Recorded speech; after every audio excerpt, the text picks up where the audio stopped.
Welcome back to Phoenix, Arizona. We're here at Turning Point Day, USA Day 2. Jack Posobiec, welcome back. Harry, glad to be here, man. Very good to be here. Look, I've been saying this all day, but this is like nothing I've ever been to. In the UK, we have these big political conferences. There's a dwarf in scale to this. 25,000 people all over America, other countries, students, adults, but cross-section society. What would your friend Charlie have made of this? I mean, it's almost an event in his honor and legacy. What would he have made of it? Well, Charlie would have loved this, and I think that Charlie is smiling right now and a little bit laughing at us, maybe. Laughing. You got to take care of all the fires that need to be put out whenever you hold an event like this, and the fireworks. And specifically me, because a lot of those duties kind of have to get divvied up. But when the team at Turning Point has been absolutely amazing, but it's not about the team or any of the people, and it's about Erica, and it's about these students, and it's about all the people coming together to say, get motivated to, just like your show, save the West. Are we going to save the West, or are we going to let it fall? Are we going to let this civilization that we've built together and has been added to and stacked upon for so many hundreds and thousands of years collapse into Marxist, introverted destruction? And I don't think we will. Remarkable speech by Erica opening this conference. Yes. Seems she's had enough with the bullshit, so to speak, online. Took an absolute chunk, quite rightly, out of the nonsense. For people who think that Erica Kirk is no wilting flower. Exactly. Erica Kirk is a Swedish shield maiden, all right? And so it doesn't surprise. So for a lot of people who may have had one opinion of her, that having known her behind the scenes, didn't surprise me at all that she would drive right in. We can't escape the fact that Charlie, I think, it's been not just me saying this, many people said that he was a bulwark against some of the crazier fringes of the right in the United States. A vacuum is being filled by people without necessarily, don't seem to have the best interests of the movement at heart in what they're doing. Can I get your response to that? We saw Ben Shapiro obviously go directly for Tucker. Tucker came back last night. Yeah, directly for him. Nick Fuentes, rightly rounded on by, in my opinion, by plenty of people on the stage. This is not a time for a conservative civil war. No, and actually that's what I was kind of took the words out of my mouth, because at the same time that Charlie understood that while he wanted to make sure that we maintain our values, we maintain truth, that we stand on truth, like he always did throughout his life, he also understood the importance of keeping the politically viable coalition together. And so division and infighting and bickering, this all serves to divide that political coalition. And that's a coalition that you're going to want going into the midterm elections, critical in 2026, and then of course the presidential election in 2028. And I suspect, having been around the block a little bit, that a lot of this is actually about that 2028 election. And what we're seeing is various camps being formed that will then evolve into support clusters for separate candidates. Obviously, the man in everyone's lips, J.D. Vance, will be here on Sunday. Erica Kirk fully endorsing him last night on the platform, saying that we should throwing turning point support around him. We had Marco Rubio come out in Vanity Fair this week and basically concede that J.D. would be top of the ticket. You say the election's already started. He's kind of got to sign up, hasn't he? Well, he may, but I do think that we're going to see a primary, and unfortunately, I think it's going to be a vicious primary. I think you're going to, and in one respect, that's good, because the Republican Party does have a lot of candidates, and a lot of fantastic candidates, incredible talent on the bench. If you just look at the cabinet of President Trump's administration currently, and I wouldn't surprise me if you saw 3 or 4 names out of that cabinet potentially looking at presidential elections. It wouldn't surprise me to see, for example, the health secretary Bobby Kennedy, who ran at one point. That'd be quite the journey for quite the journey. We know that D.N.I. Gabbard, she ran at one point.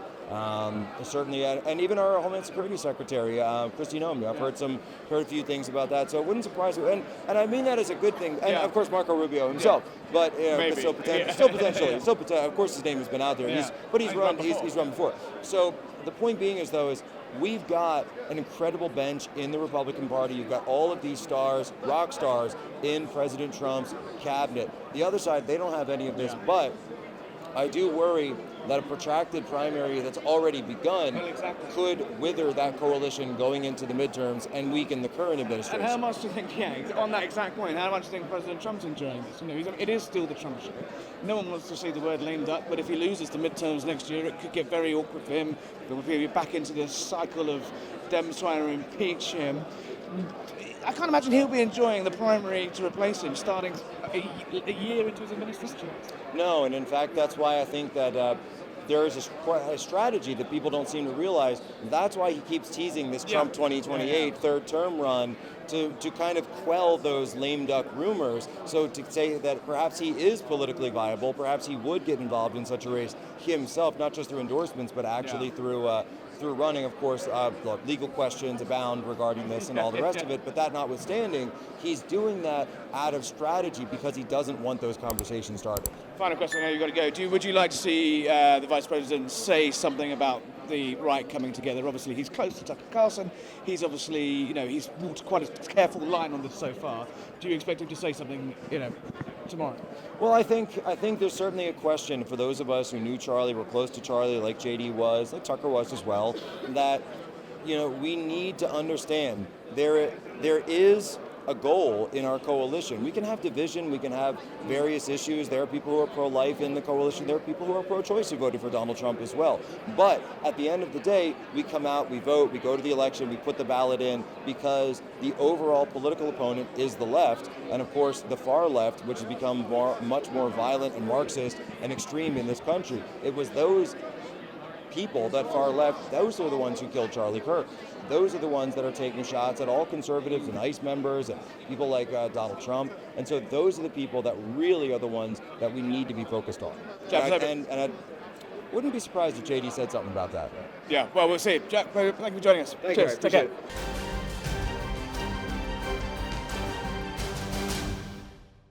Well, back to Phoenix, Arizona for Turning Point USA, where I'm joined by very famous show hosts, Tiffany Marie Brannon. Hi. Tiffany, tell us about your show. The new show is the Tiffany Marie Brannon Show. What's it about? And it has a little more of a faith twist to it. Okay. We're discussing culture and politics, specifically from a unique perspective of women who are intellectual, who have a little more of an education background. And basically that's the demographic that we seem to lose on the right and in the church community. We lose women by a 27 to 30 point margin because we don't talk to them. So we're talking to men and women both, but I want to bring my unique perspective, which is a highly overeducated white American female.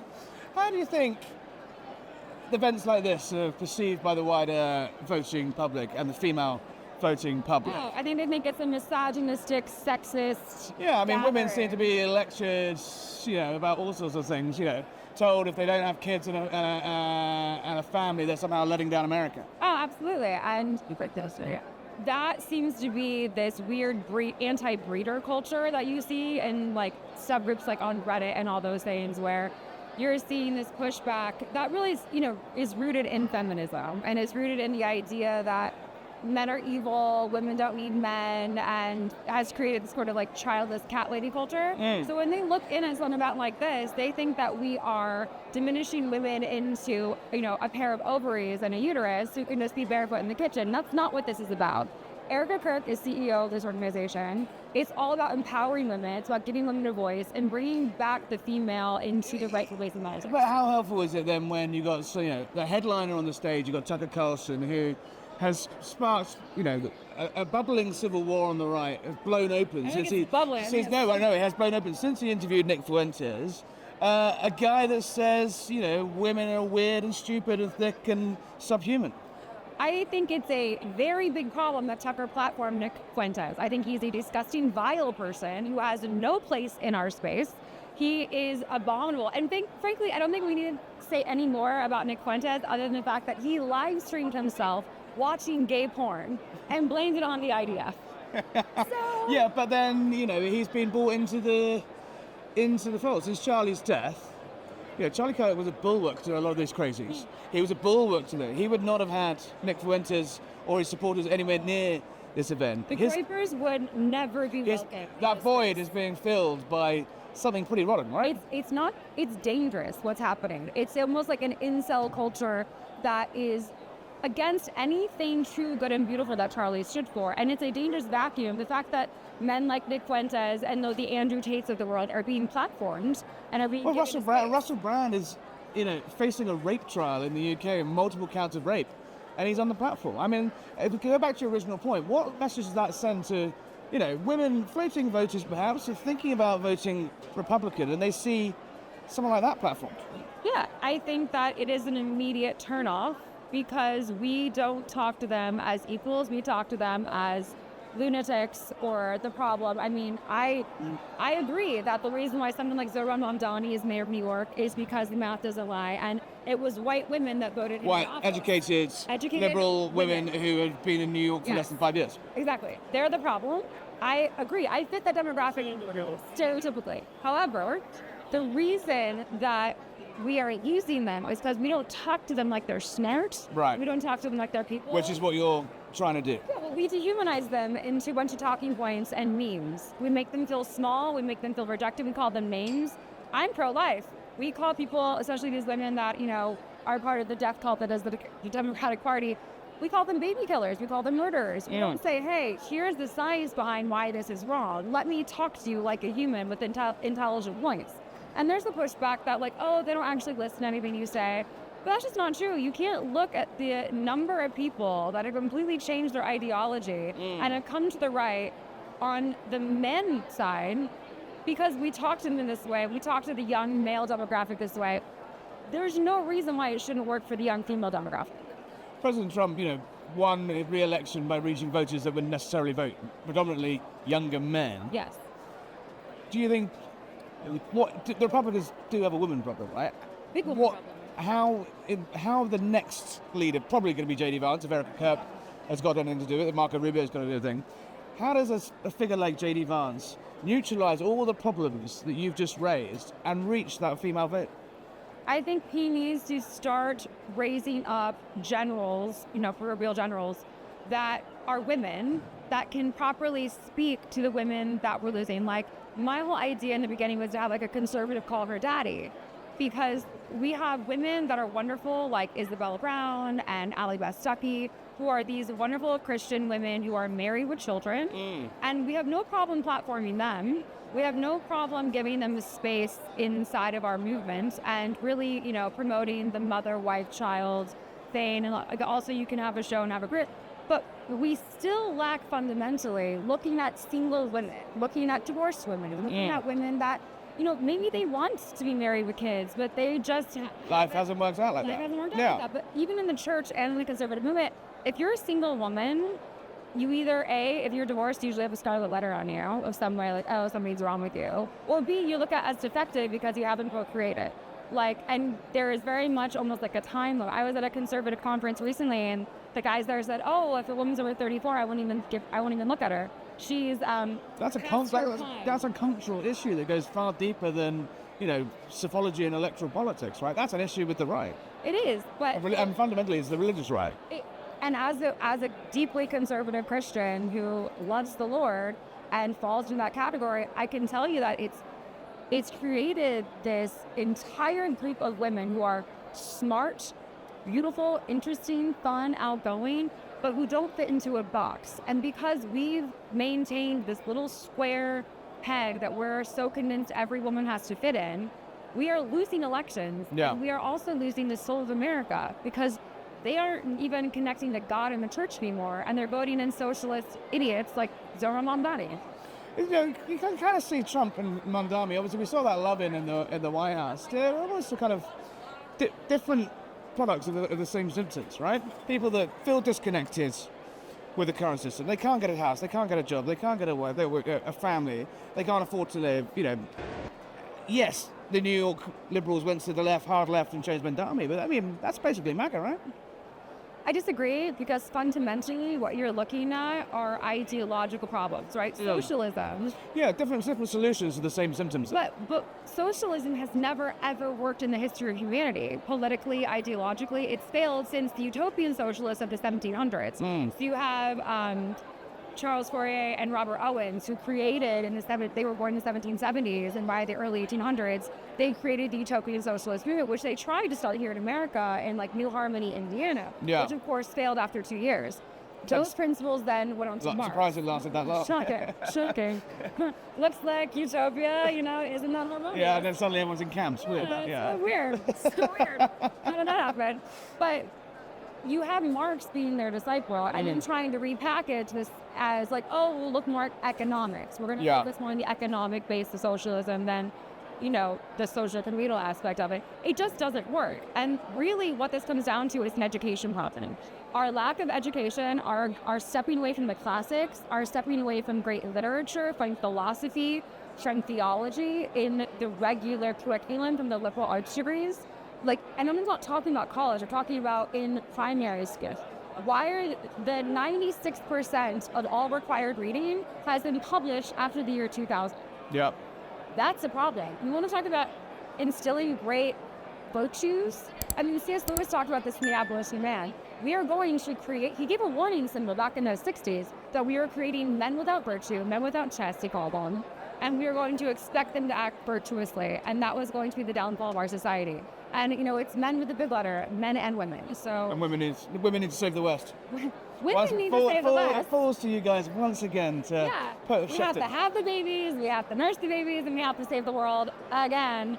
Because really, feminism created a bunch of weak men that didn't create a space for women to be women because they were so abused. There's a new statistic that came out that if you are a 40-year-old white man, you have been discriminated against your entire life. Guess how old I am? 40 next year. 40 next year. My whole life I've been discriminated. Your whole life. Your whole life. Yeah. Well, it's a cultural problem that has shifted the narrative and has then ignored and rejected a group of people that we should be talking to instead of mocking. Yeah. Tiffany, where can we find the show? You can find the show on Spotify, YouTube, Apple Podcasts, and you can follow on Instagram at Tiffany Marie Brannon. That's it. Good luck saving the West. Thanks, trying. Me too.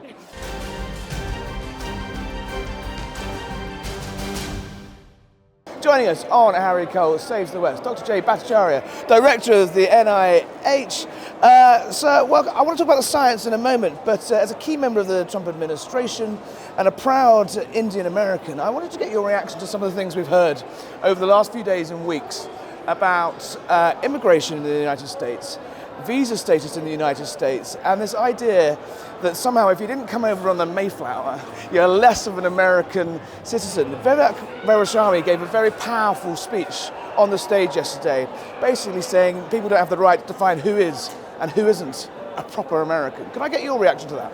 I mean, America is a land of hope for people around the world, and it has been since its since its founding. For me, I came when I was 4.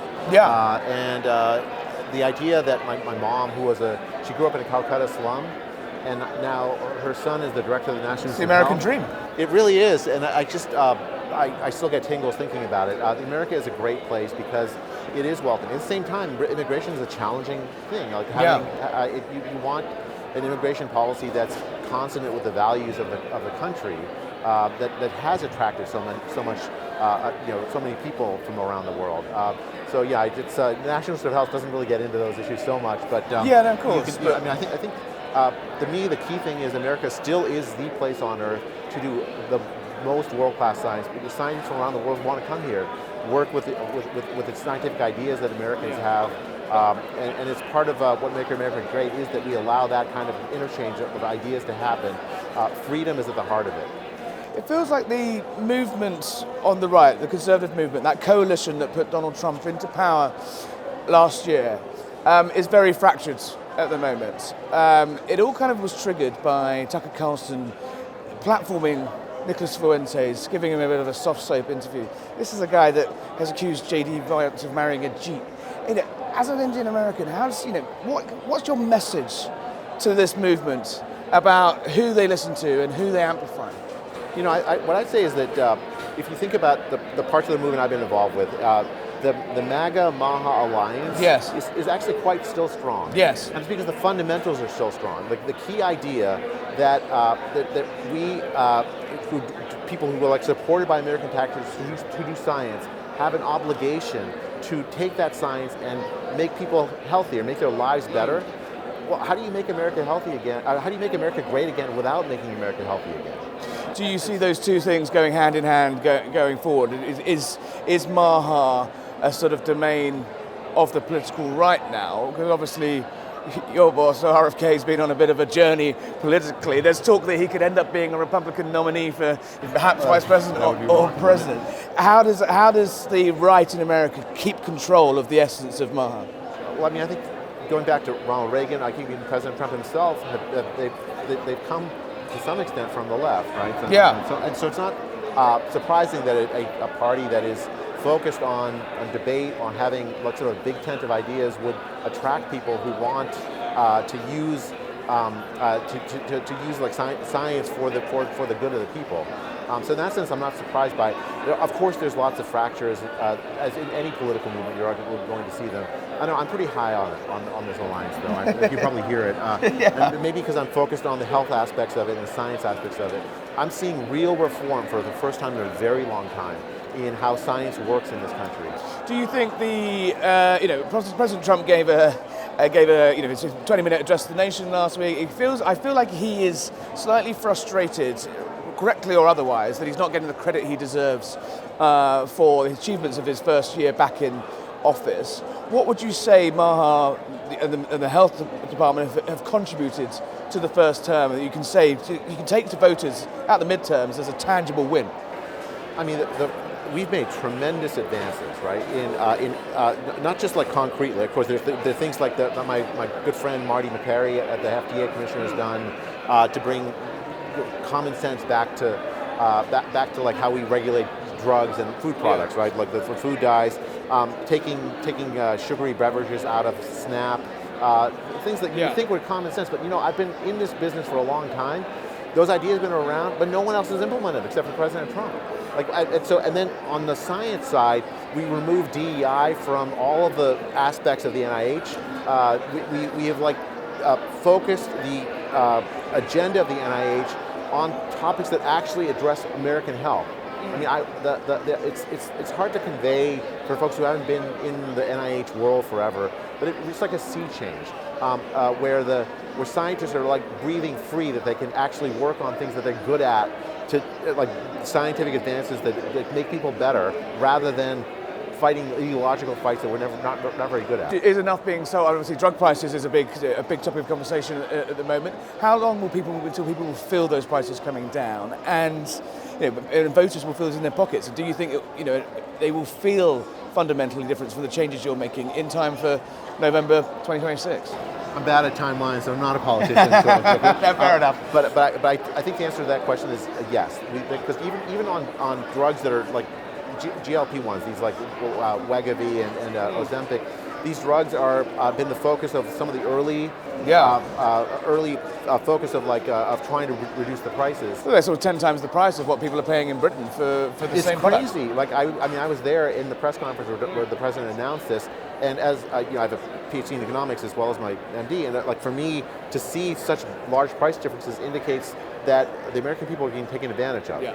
And again, this is one of these things where politicians forever have talked about it. Yeah. But no one's actually done it, and we're finally seeing action. Now, it's not every drug all at once, because it's a complicated legal process. Yes, right. So, I can understand why people might get frustrated that how come it's not all happening at once.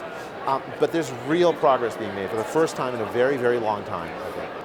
As far as people around the world will know you for your work that you did in lockdown, a co-author of the Great Barrington Declaration. In Britain, in Europe, there are still ongoing public inquiries costing millions and millions of pounds about what went wrong. Hundreds of millions of pounds. Yeah, hundreds of millions of pounds. Who got what right and who said what. But they're not really focusing on the big picture. Was lockdown the right thing to do? Did masks make the blindest bit of difference? Where on earth did this incredibly potent virus really come from? What are you doing in power to prepare? This is a question I ask politicians on all sides of the Atlantic. What are you guys doing for the next COVID, the next pandemic? That's what worries me, because it was clear that everyone was so unprepared for the last one. Have we really learnt the lessons from COVID, and have we learnt the correct lessons? And what do we do for the next time this happens? Unfortunately, the answer is not yet. Okay. Not yet. But you're working on it. Working on it. I think the key problem was that the lack of scientific debate. That somehow someone like Tony Fauci... The science was suddenly decided. The science, right? So the capital T, capital S, the science gets to decide what's true, even when the scientific evidence doesn't support it. Like opening schools early, we saw Sweden did it, and they have similar, actually better outcomes. And the scientific evidence never even at the time supported closing schools. What was needed was scientific debate. What was needed was to make data and replication the basis for scientific truth.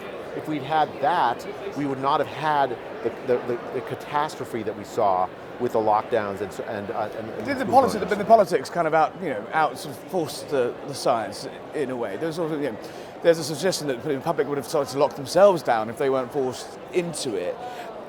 What would be your advice? In similar circumstances now, is the Great Barrington Declaration and the opening up, does that still hold water for you? It still does hold water. Yeah. Because think about the principles, right? It's let's protect the vulnerable. Yes. And then let's not use authoritarianism to pretend like we're controlling a disease that can't be controlled, except because it spreads by breathing, right?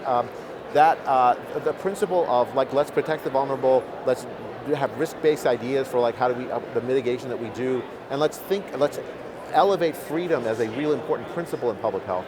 I think those principles are really going to be important in the next pandemic as it should have been in the last one.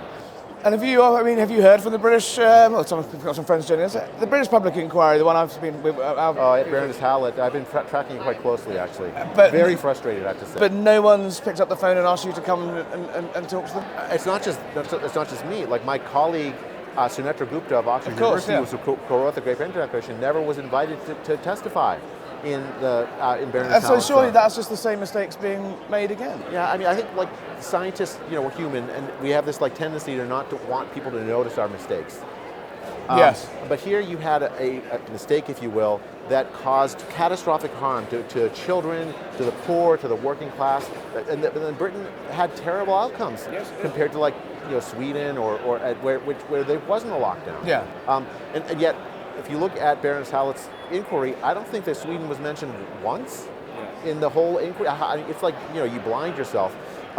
It is dispiriting to see that these official inquiries have not yet actually really come to terms with the mistakes that were made. Yes. And in the United States, we have not had an official inquiry of that sort. I think there's always a season to something. I think the trauma of the pandemic was so great that it's going to take a little while. Very frustrating. Dr. Jay, thank you very much for joining us on Save the West. Take care. Thank you.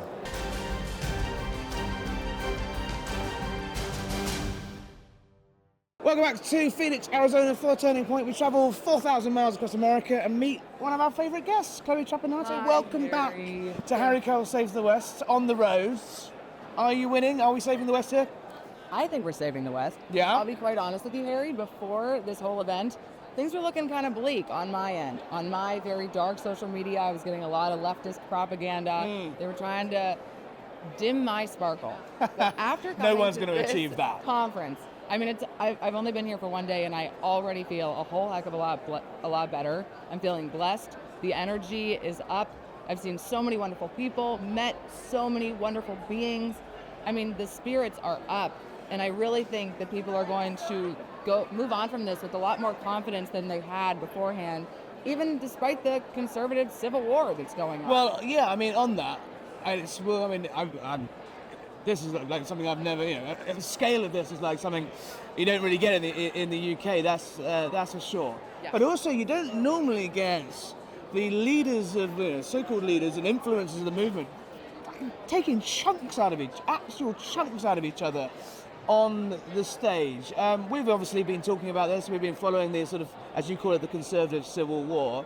That was an extraordinary evening last night where you had Erica Kirk publicly mocking, and rightly so, I'd say, Candace Owens. But then you had Ben Shapiro going after Nick Fuentes, Tucker Carlson, Megyn Kelly, and then they're all backstage, presumably, being kept apart. Really? I didn't know that Well, backstage. well, maybe they they're might be- holding each other back. Exactly. Well, they must be all. Because it's getting quite heated, right? It is. Now, it's been boiling for the past couple of weeks, or at least it's been getting to that boiling point. And this was the boiling point. This was the turning point, if you will. And I do feel like the faucet has been turned off. The temperature has gone down. Candace Owens and Erica Kirk, they chatted. Ben Shapiro and Tucker Carlson, they obviously went at it very publicly. I think what they need to do now is sit down privately, hash some things out, and then come back to us, because they are two very front and center leaders. And we do need a little bit of kumbaya, a little bit of unison if we're going to win in 2026. Frankly, yeah, 26 and then 28. But frankly, this kind of stuff needs calling out, doesn't it? You've got Candace Owens spouting conspiracy theories, the French Foreign Legion and the Egyptians, and even people inside Turning Point are somehow covering up facts about Charlie Kirk's death. You've got Megyn Kelly trying to ride both lanes, not sit this one out. You've got Tucker Carlson platforming Nick Fuentes, refusing to criticize anyone, basically lecturing the crowd last night about Islamophobia of all things. These are big divisions. So you can't, a bit of kumbaya it's not going to be enough. Surely this is a sort of a moment where the right splits, isn't it? I don't think so. I think this is a moment where the right mends. I've been watching Ben Shapiro for a long time. I've been watching Candace Owens for a little bit. Which team are you on? Are you on team? Are you team mental or team normal? I have been a Ben Shapiro stan my entire life. He's the reason that I got into political broadcasting. I was going to do sports. Yeah. And in college, well, this is kind of like sports here. It is exactly like sports. It's gruesome out here. But I am on the Ben Shapiro side of things, and I'm on Erica Kirk's side. I'm on the side of truth. And I think conservatives, we are very independent thinkers. It's hard for us to always come together and just vote blue down the line like the Democrats do. We don't vote red just because somebody tells us to vote red. We don't acquiesce into a little box. So it's difficult for conservatives because we are such independent thinkers. However, we need to remember that conservatism is founded on the principles of freedom, liberty, happiness, and the freedom of speech. We have the core principles and core pillars of conservatism that I think if we just try to follow and use that as our North Star and try to tune out the rest of this nonsense, we will be able to succeed. But again, I think it's about... Isn't there a wider issue going on as well, though, which is basically the direction of America and its relationship with Israel, I think, is the underlying tension amongst a lot of this. People who want America and Israel to go their separate ways after 60 years as being incredibly close allies. Charlie Kirk was a sort of bulwark to a lot of the sort of far-right fringe of the Republicans that are now actually, they're the ones with the microphone, and they're seizing this opportunity to try and tilt not just President Trump, but J.D. Vance away from Israel. Well, Harry, when such a powerful, larger-than-life figure is taken out, there's going to be a void. And unfortunately, and it's being filled with crazies. It's being filled with craziness. Here's my take on the Israel situation. I think, like you said, the conspiracists, the fringe, have filled in. So it's going to take every other middle-of-the-line conservative or just traditional conservative who's never thought that Israel has total control of the world and is the reason for all of our problems. I think it's going to take all of us to come together, use our voices, and speak on this topic. My audiences have been asking me to talk about this, and my message is just going to be one, that you can't blame an entire country for all of your ailments in life. That's never going to be solved. So the conspiracy is so large that That's the oldest conspiracy in the world. Harry, this might come off as harsh, but a lot of the complaints that I hear from people who think that the Jews are controlling everything and that Israel has control over America is that they are having a negative impact on their life. So a person will complain and say, well, the Jews are the reason that I can't get a job, and the Jews are the reason that we're losing all of our money and we're in these foreign wars. Here's what people need to do. They need to realize that we are individual beings. They need to go outside and touch grass. How are you actually being impacted by what is going on in the Israeli foreign government or by the Jews around you? You're not. You are an individual person with individual liberties. Go to church, read books, read the Bible, make friends, start a family, find a husband, have children together. These are the things that our society was built upon, the individual liberties. And I think for some reason, because of social media maybe, people have forgotten that. And we just think we are a part of some, what does Candace Owens call it? The Matrix. But it's not a matrix. This is real life. These are real humans with real souls. And our one goal should be my goal is to just one day get to heaven. I want to have a good family, raise good children, and have a good life. And I'm not too worried about all of the stuff going on out here. So I think politics is very important. I think obviously foreign policy is very important. Yeah. I'm going to continue to try to use my platform to just educate people, plain and simple, on the facts. But I think conservatives, it would do them very well to try to tune out the drama because we have so much good going on. Yeah. Donald Trump is doing so many wonderful things in office, so focusing on that Easy. How? It's the end of 2025 now. Yes. Heading into the second year of the second term of the second coming of Donald Trump. Yes. Out of 10, what are we thinking? I'm give him an 8.5. 8.5 is pretty high. Plus. So I thought the other remarkable moment we've had here so far is Erica Kirk publicly endorsing J.D. Vance to be the next president. That's 3 years away. Yes, obviously the cycle is beginning, or is at the beginning of it. But that's the second endorsement he's had in a week. Marco Rubio, in that astonishing Vanity Fair interview that those guys did, basically said, if J.D. runs, he will be our nominee, and I will back him. So, it's kind of right. How is President Trump? We're not allowed to say the word lame duck, but he is term limited. Right. He's facing a very tricky midterms next year. He could potentially lose control of Congress, and then he's into a whole impeachment 3.0 and all that. How do you think he's going to take, this guy who he basically made a superstar, is taking his limelight? It is still the Trump show, right? Absolutely. And I think J.D. Vance knows that. I think that's why J.D. Vance really doesn't put himself out front and center. Oh, he too does. much. He does come a on. few things. All those 1,000-word essays on Twitter. Oh, no. That's just for fun. I honestly think that the president is going to be very happy for Vice President Vance if he decides to run. I think he will back him full-heartedly. Obviously, Donald Trump loves the Donald Trump show. We all love the Donald Trump show, and he's not going anywhere for 3 more years. I don't think there's going to be any rifts between the two of them. And now that we have Marco Rubio and Erica Kirk putting their support behind J.D. Vance, that irons out one of the big kinks in this conservative movement. Now we just need all the podcasters to get along. We have a vice president. Get the influencers in one room. Is going to be the 48th president, and I think it's going to be. You're looking at a coronation of J.D. Vance. You think? Because Trump does play Rubio and Vance off of each other, though. He does sort of say they're both brilliant and they could both be a good team. But he hasn't ever said who would be top of the ticket. Yes. It is interesting that the president has not fully endorsed Vice President Vance. But the problem with the Republicans is we have so many incredible people in the running. Marco Rubio is phenomenal. Little Marco. Yes, He's doing a good job. Doing good 6 jobs or whatever he's doing. Exactly. J.D. Vance, even Secretary Sean Duffy's incredible. There are a lot of the shoes guy? Yes. He loves Tulsi shoes. Gabbard. Tulsi Gabbard is not going to be president of the United States. I know, but she might run. She believes in UFOs. Oh, whatever. People believe the Jews run the world. And I am not Jewish. I think Catholic is all heck. Some people think that I am a... Do you get accused of all that nonsense? Yes, I get accused of getting Jewish money. I don't get a lick from anybody. Yeah? I don't have a single sponsor. Sponsor me. No. But anyway, I do think it's going to be an incredible next couple of years. The Democrats are scrambling. They have nobody to run but the Walmart version of a Ken doll, Gavin Newsom. America's toxic boyfriend. America's toxic. Chloe Trapanotto, always a pleasure to see you. Go and get your sponsor. I'm sure you'll find one here. And come back and save the West soon, yeah? Okay, thanks. Harry.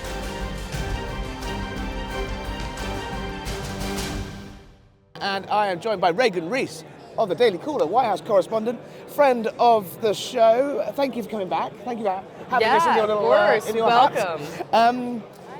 Look, it's an extraordinary event in many ways, quite unlike the scale of anything you see anywhere outside of America. Last couple of days we've been talking about the legacy of Charlie Kirk and what it all means, and we can't escape the fact there's been a bit of a dust-up here. Yes. And almost a sort of quite tense atmosphere on the stage as various speakers are trading blows. How important do you think this is to the wider movement to have these arguments in public? Is it a lancing of a boil, or are we seeing the beginning of a sort of conservative civil war? I was talking to one of my old professors here today, ran into him, and I was asking him, what do you think about all of this? The kind of going back and forth. Are you as a young person, a lot of these are media figures that I've looked up to my entire life. and now all of a sudden they hate each other. And why? And he said to me, we've been doing this since the founding of our country. Like, you should not be unwell by this. And I was like, I had a whole moment where I was like, oh yeah, like, I shouldn't be startled by this. And another good moment to go back and really ground myself in our nation's founding documents and probably learn more about our nation's history to remind myself, like, we've always been fighting with each other and infighting. And I think the other thing about Turning Point in particular is one thing Charlie was so good at was bringing all these different coalitions of the party together under one roof. And so it's almost in the spirit of him to come under one roof and duke it out. And shout at each other. Someone, I think it was Erica Kirk, compared it to sort of Thanksgiving or a Christmas dinner where the family basically duke it out. They get it, or they say their pieces and then come back together. Just in terms of timing, though, look, at this moment, President Trump's been in the White House for a year. You've been up there closely monitoring the highs, the lows, and everything in between. It's kind of a critical moment, though, for the movement, for the right, for the conservatives in America. You've got control of the White House. They've got control of Congress. They've got control of the Senate. Like, this is the point. They could be the most powerful. The left are reeling around. They're punch drunk still. They're leaderless. They're directionless. Surely this is the time to not have a massive dust up and focus your energy elsewhere. It just seems kind of baffling that why now? Largely, I think what we're observing within the party, within the White House, the Trump administration, is a little bit of restlessness. And I also think an inflection point. You see at the same time that there's this infighting that's going on, you see the Trump White House is really struggling with this affordability crisis, and people are really coming for their throats. The president's supporters are really upset with him. They feel like he's spending way too much time on foreign policy over domestic policy. And I think there's a bunch of different theories for why this is happening. I think the president came out swinging. The first 6 months of the administration the first 6 days were pretty lively. Yes, it was so. He got signed executive orders. Men were out of women's sports. He's really taking care of business. No more paper straws. Yes. My favorite one. Yes. My cause. And now it's like, okay, we did all of that. Kind of what comes next? And I think there's a little bit of restlessness that's happening there. Also, I think there is so much pressure on the party going into the 2026 midterms. 2024 election, almost every area of the country shifted to the right. And everyone was like, look we really own the country. And now people are predicting that it's not going to be so great for Republicans in 2026. And so how do you deal with that and prove to people that, no, we are back, we're going to win, we're going to keep capitalizing on this, I think is another thing that's happened that is just really. Do you think the White House has woken up in time? Obviously, the president was in North Carolina last night. He was in Pennsylvania night before. He did the national address to the nation, remarkably kept it at 21 minutes. He was on message. He was hitting those affordability, the economy messages. He has taken some dragging to get there, though, hasn't he? I mean, you had sort of Susie Wiles saying that she's going to put the president on the ballot, so to speak, in the midterms, because Republicans, as we've seen this year, when Trump's not on the ballot, they dip. Have they woken up in time? And when the president's still saying that affordability is a democratic hoax, how it's not exactly strong messaging, is it? Yeah, and the president's speech last night, I thought he started off really strongly. He said, he reminded the Americans that I inherited this horrible mess from Joe Biden. We've made great progress, but we have more progress to do. And that is really the core message, and with a little bit of sympathy in there, saying, I know that you guys are struggling. And then he kind of went off and did what he does. He does the weave. He loves his right. It's that great line, isn't it? It's the American public. It's not what have you done for me. It's what have you done for me lately. Yes. And people are still struggling. People are still. Gas prices, admittedly, down. I mean, as a Brit, looking at the price you guys pay for petrol is mind-bending. So that is firmly in the win column. But food inflation, groceries, healthcare costs are all still going up. Is it going to come down to in 26? The fact is that people were promised this great golden age, and it's not delivered. I do think that the people around Trump realize that they have a problem on their hands and that they want to fix it. I always look to Deputy Chief of Staff James Blair and his comments that he's making, and he has talked about the economy and that they know that they need to fix it if they want to kind of turn the president's approval rating around, turn their chances around in 2026, and that they're working on it. There's also a really strong belief that Americans are going to start to feel the impact of Trump's economic policies. Scott Bessent saying in a few months. Springtime boom is coming. So you can see the kind of plan falling into place of, the economy starts to pick up in September. I hate the phrase, but it starts to trickle down into people's daily lives by November, and away they go. The other big election I want to talk to you about is the fact that the firing gun has already been started now on the 2028 presidential election. J.D. Vance is flying in imminently. Erica Kirk, formally said on the stage, day one, the might and the organizational heft of Turning Point will be turned to electing J.D. Vance. Marco Rubio, nominally not only a more senior politician, a more experienced politician, telling Vanity Fair this week that J.D. will be the nominee and he'll have his full backing. A tiny bit of wriggle room there, I think, to run. He's got this place stitched up, right? I know. I was talking to Tyler Boyer yesterday of Turning Point, and I kind of asked him, did you know this was happening? And he was like, well, of course I knew it was happening. Yeah. But the way he essentially explained the decision to endorse JD on stage and to throw Turning Point behind JD was that the Democrats are still kind of trying to figure out who's their guy. Can Gavin Newsom really keep up this momentum for the next 2 years? Just keep Is it going to be, yes, literally. Will Jasmine Crockett suddenly decide she's going to run for president, or Kamala Harris, or AOC? I mean, Kamala, come on, do it again. And I could watch that. I could watch that all over again. It would be so awesome. And he was like, we decided early in the 2024 election that Trump was going to be the guy, and that helped Republicans seem stronger. Don't you draw quite a big target on JD's sort of back? You don't want to be the front runner for 2 to 3 years is a long time to have rocks thrown at you. It is a long time. I do think there's something to be said, though, about kind of picking the guy and getting to unify him around. Yeah. I think that's an interesting theory, and that they're going to try to make. Obviously, a lot of the flame war, whatever we're calling it, Thanksgiving dust up, Christmas bust up, mashed potatoes flying everywhere. A lot of that is obviously projecting onto the direction of the party in 28. I mean, the race is on. Is it also an attempt, perhaps, to try and maybe even avoid having a primary? If Rubio and Vance can come to some sort of agreement that they are the ticket, I mean, is anyone really gonna go through all of that? Well, I don't know about you, but every time I hear a rumor that some senator or some Ted other Cruz member of the cabinet is going to run, Ron DeSantis didn't go very well last time, did it? I'm like, what are you thinking? You really Sean Duffy. Always, come on, yes. Dude. It's always really get the planes in the air and we'll talk. Yes, and also if you want to be in the administration next term, you don't really need to run for president to interview for that position. So I do think that it has always been J.D. Vance and Marco Rubio between these two guys, and I don't think maybe they're going to duke it out amongst themselves. Maybe they should have run against each other. The president's been quite coy on that. He's always said these two will be a great team, but he's never said which one should be at the top of the ticket. Yeah. He said, I think a couple of weeks ago, he was on a plane going somewhere, probably somewhere foreign, and he was on the way back and he was saying, look, they'd be a great team, but he thought he was sure which one would be the top. So he's keeping them kind of vying with each other. There's a bit of tension there. How do you think the president,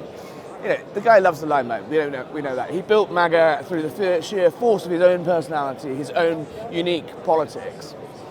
How, you see him up close every day, how do you really think he's going to handle the next couple of years? No one's saying lame duck yet, but if they lose the midterms and then he's got 2 years of battling off fresh impeachment committees and all of that jazz, how's he going to handle having a sort of young Turk take what's his and run with it? Well, maybe he'll try to figure out a way to run in 2028 if he doesn't take it well. I don't know. I think that the president's definitely worried about his legacy and the impact that he makes. I think it's going to be hard for the party and for the president to move on from him. What happens beyond President Trump? Where does President Trump really go after the White House? Does he go back to Trump Tower in New York?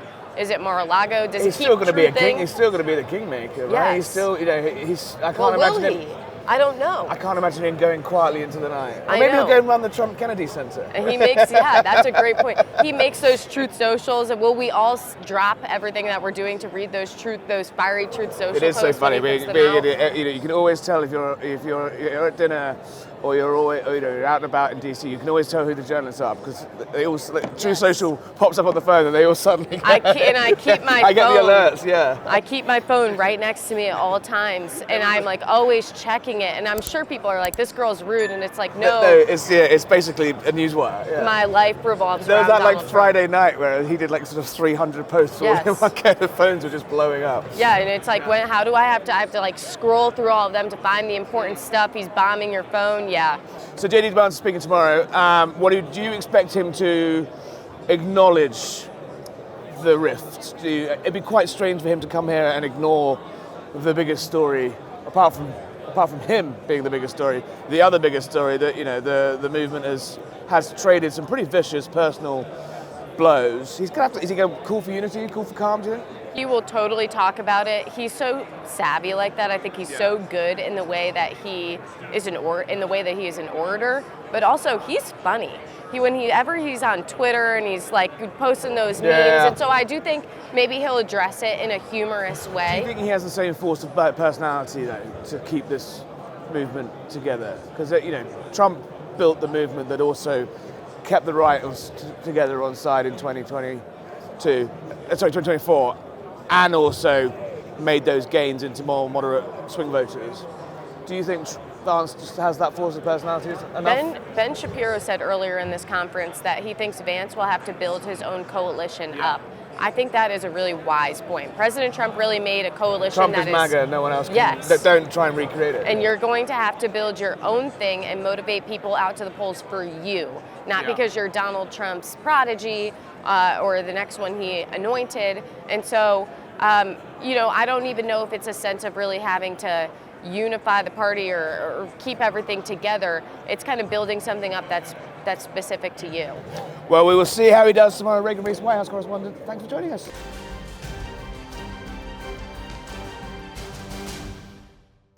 Welcome back to Phoenix, Arizona. AMFEST Day 3. We've got John Cardone. Yes, sir. Grant Cardone. Sorry, let's do that again. Stop looking I'm sorry, that's John. I was looking at John. I have an uncle named John Cardone. Yeah, you should keep this, actually. I love this kind of stuff.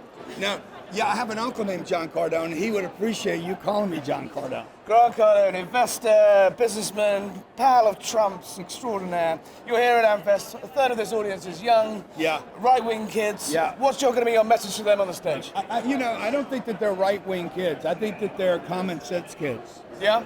So I take offense to that. I don't think they're about a wing. I think that these kids are waking up today. The smartest generation in America is alive right now, coming up, saying, wait a minute, there's some things our parents didn't do correctly. And I know I have a massive audience here. About 20 million people follow me online for financial advice. Yeah. These kids today are bright. They're not buying homes. They know homes aren't investments. They don't trust the banks to just save money there and think that they're going to be better off. They're looking at things differently than their parents did. And I would just say that a lot of these kids are waking up. You can see a third of this audience is young kids, much younger than you. I know, I feel old here all of a sudden. Yeah, you've been a big supporter of Donald Trump for many years now. Yeah. He's having a bit of I wouldn't say a rocky patch, but he certainly feels like he's maybe not getting the credit he deserves for a lot of the things that he says he's got right in the last year. As we approach the end of 2025, looking into an election year next year with the midterms, how do you think the first year's gone, and what's he got right, what's he got wrong? Well, just look at the numbers, right? Inflation's down. Yep. Gas prices down. Electricity's still up. That's a problem. Energy It's going to continue to be a problem because of these data centers, and that's just innovation, right? Yeah. Food prices are down this year. Real estate prices still high though. Okay, but yeah. I mean, and well, he can't fix. I mean, he can't. It's not his job to take them back to what they were 4 years ago. Yeah. Like if that's what America expects him to like bring egg prices are already down, but if he's supposed to bring beef prices back down to 2020 prices, like it's just not real. Yeah. Any more than any ruler can bring home prices back to 1958 prices. If that's what you expect it to do, no one can do that. You'll be disappointed with everybody. But interest rates are going to come down. We're going to walk into next year with a massive explosion in this country. Trillions of dollars are about to hit this country. There's going to be a bunch of tax refunds that hit the American people this year. And I believe he's going to roll out a program to build homes. That's going to be the largest building expansion that has ever happened in this country, going all the way back to the 50s. And do you think that, will that turn things around? Treasury Secretary Scott Bessent says that boom is coming in the springtime. You look at the numbers, I imagine, on a daily basis, closely following this stuff. Do you agree with his optimism? Is he right to be optimistic that actually things are going to be feeling a lot better? By this time next year, American consumers are going to be feeling a lot better. I would just say in my short period of time on planet Earth, the optimist always beats the pessimist. Always? Always. Well, that's good news. If you look at people that are bulls, they're bullish, they're positive on the American economy over people that are negative. There's one group that's wealthy and one that isn't. Do you the think pessimist ends up being a poor man? Susie Wiles says he wants to put Trump on the ballot in any, not obviously literally, but maybe. In November. Who knows? I mean, well, maybe 2028. Maybe he's going to run New York. Maybe he becomes governor of New York. Well, maybe he goes to the Trump Kennedy Center, or Donald Trump can do a lot of things. Well, that was exactly on that point. Without Donald Trump, the Republican movement seems to slightly dip. If you look at it, when he's not on the ballot, I disagree with that. The Republicans, people come out to vote for Trump. I disagree with that. Okay, the people want to conserve their values. Yeah. People want to conserve and protect their properties. People want to conserve and protect their monies. People want to protect their country, their homes, their boundaries, their kids, their way of life, their families. Bro, you're tapping on something that is going back to 1776. Yeah, we'll let that one go. Well, I'm just saying. Yeah, I know, because you lost. 249 years. We kicked your ass. You still keep bringing it up, right? But look what we did. We went into expansion and you didn't. Yeah. You got this little island. It's getting smaller and smaller. On that, President Trump, he came to the United Kingdom a few weeks ago now, announced a big investment package of inward American investment in the United Kingdom. Made a very valuable point that energy prices in the United Kingdom are far too high to really have realistic because it could have been 400 billion rather than 40 billion. What's your advice to, you say Britain's a small country, what's your advice to the British government? How would you get these energy prices down, and how could you trigger more investment into Britain? Yeah, I mean, my advice for you guys, I mean, you need to relook at everything. You got to close your borders. Yeah. Like, you've lost your country. Well, I mean, mass migration is, it's a Western-wide issue, isn't it? Okay, I know. I hear you. But at some point, somebody's got to stand up and say, "Knock it off, stop it." It's like, do you see? You can't feed everybody, man. You can't feed everybody. You can't service everybody. You can't just, you have to have. You're not a country if you have open borders. Indeed. You were down in Marnell a couple of weeks ago. And by the way, if I tried to move in, y'all wouldn't let me. I'm pretty sure we. No, you'd penalize me. You want to beat the shit out of me for making money.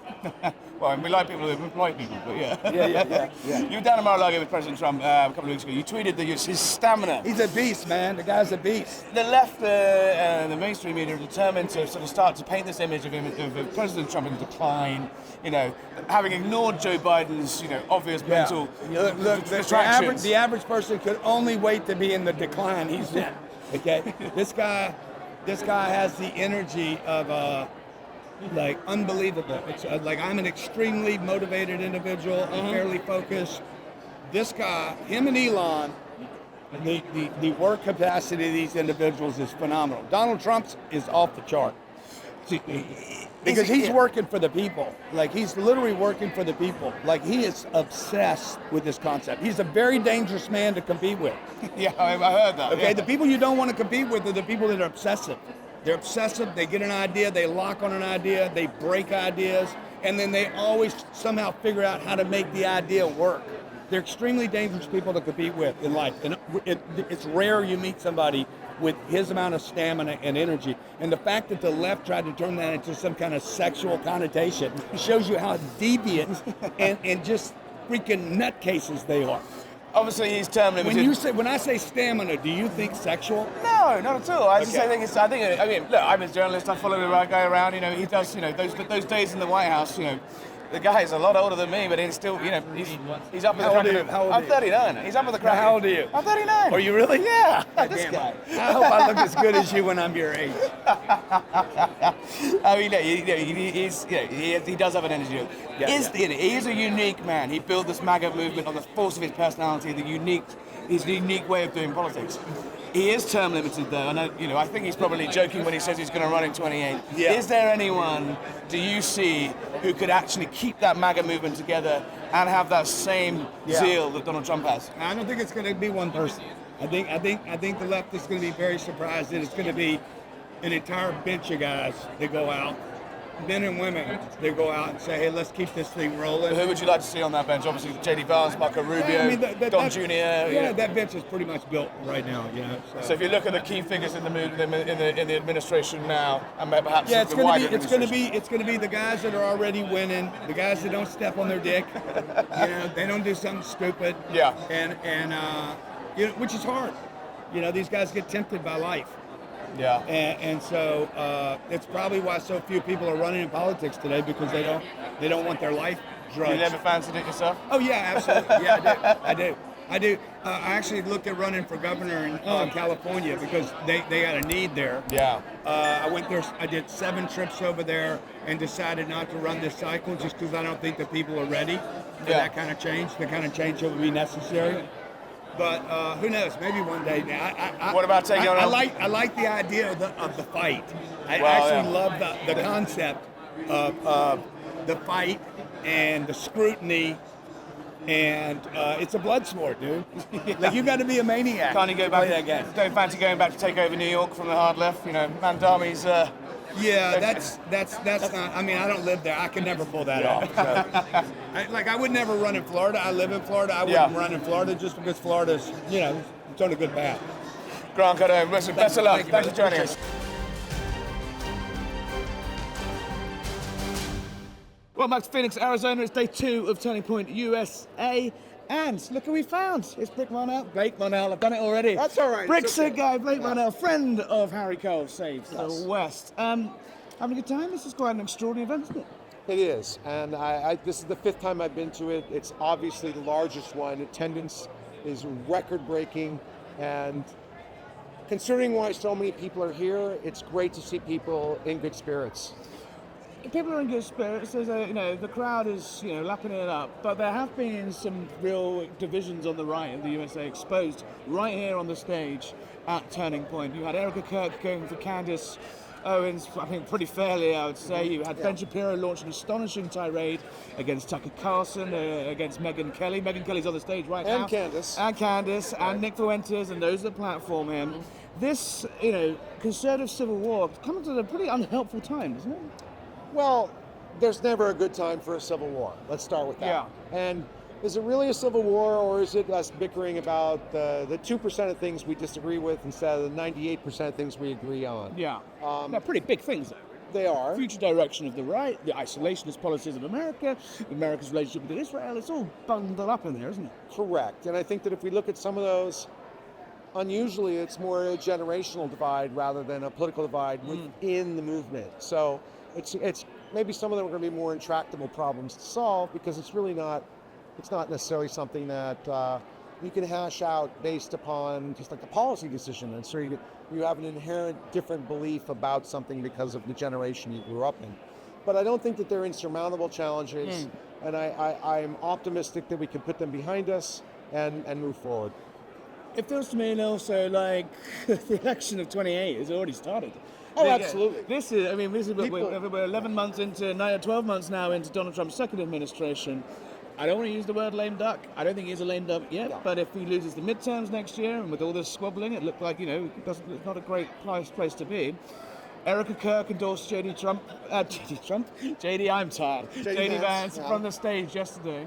Marco Rubio all but endorsed him in Vanity Fair. This is the guy that's been making me his likely contender. How do you think the president is going to feel seeing basically the movement he built out of the force of his personality and his unique politics and his unique ability and style and skill kind of being carved up while he's still got 3 years in office? Well, I think that he knows that the movement is in great hands with J.D. Vance. I think that's one of the reasons. You think he'll endorse J.D.? I absolutely do. And I've had the pleasure of seeing J.D. Vance on the road at rallies where he was J.D. Vance rallies. So we're smaller in scale. Yeah. But the thing that stands out for me about those is he would do his prepared remarks, and then he would open it up to reporters for completely unscripted questions on any topic they wanted to bring up. Yeah. And he would field them with aplomb, and he would handle them well. J.D. Vance has that ability. He has the command of his subjects, but he's also relatable, and he understands popular culture. And importantly, I think this is time. The next election will be a time for the United States to see a generational shift in who we are electing as our president. 41 years old makes you think, doesn't it? Yeah. I mean, but he has got a tightrope to walk. But it's I think a lot of people who this is a room full of true believers, but more sort of centrist, more floating voters see him as a slightly more extreme, if not as kind of crazy version of Donald Trump. He's got to keep that. He's got to keep these guys happy, but he's also got to win over floating voters. Right. Look, he came out of a very fractious Senate campaign. Yeah. When he won on that, and I just believe in him. I think that he is going to have the chops to really do well in the campaign. He's going to win people over the more they find out about him. I've seen a little bit more of him than most. Yeah. And so. And you think Marco Rubio would who's on paper is the more senior politician, the more experienced politician? Look, I think Marco Rubio is doing a great job. Yeah. Great job as Secretary of State. That's fantastic. And if he decides to run, I'm all for it, because that's part of our political system. It shouldn't just be only the VP gets to run. If Marco Rubio decides he wants to put his hat in the ring, so be it. That's fine. And, as we reach the last, the end of the year, we're looking back at the first year of the Trump administration. I mean, it's had its moments, it's had its ups, it's had its downs. You were a loyal supporter. He had you up on the stage, as a sort of one of the sort of key figures, most recognizable figures of the MAGA movement. How do you feel it's gone? What's been good, what's been bad? Look, what's been bad has not been necessarily his fault. I think that the House of Representatives and the Senate have really not done a very good job of codifying his executive orders and translating them into laws. So the next person could just, with a flick of the pen, get rid of it all. Right, despite the majority that they have. And now, we're getting to the point where all the Congress people are going to start campaigning again for re-election, and that makes them less likely to pass controversial legislation. Yeah. I think the president has done extremely well in my particular most important issue of the border. He's done fantastic. And so physical embodiment of the border. Exactly. There we go. And so many things in America are downstream from illegal immigration. Lower immigration, people leaving the country, lowers the cost of housing, rises the amount of people who are making a better wage, and higher wages with low inflation.